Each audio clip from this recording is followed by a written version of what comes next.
I'm going to share a little neuroscience tidbit. Love it. But I think it's one that you'll appreciate.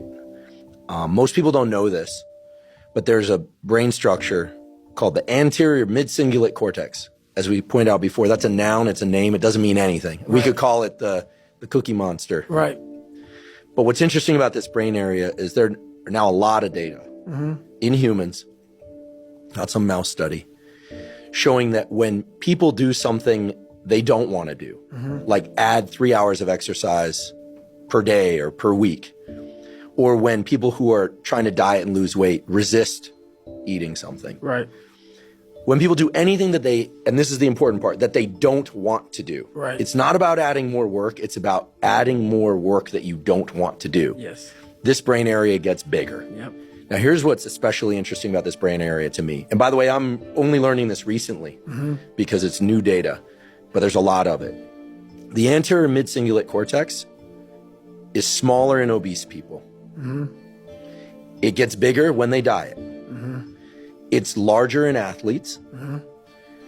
It's especially large or grows larger in people that see themselves as challenged and overcome some challenge. Right. And in people that live a very long time, this area keeps its size.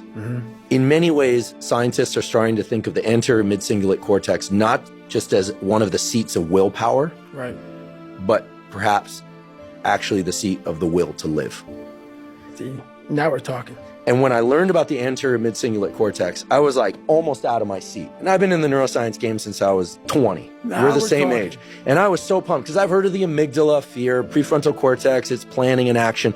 I could tell you every brain area and I teach neuroanatomy to medical students. But when I started seeing the data on the anterior mid-cingulate cortex, I was like, whoa, this is interesting.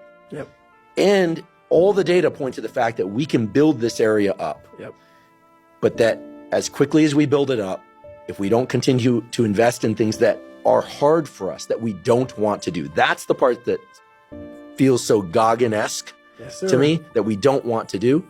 Like if you love the ice bath, yeah, I love the ice bath, and you go from 1 minute to 10 minutes, guess what? Your anterior mid-cingulate cortex did not grow. None.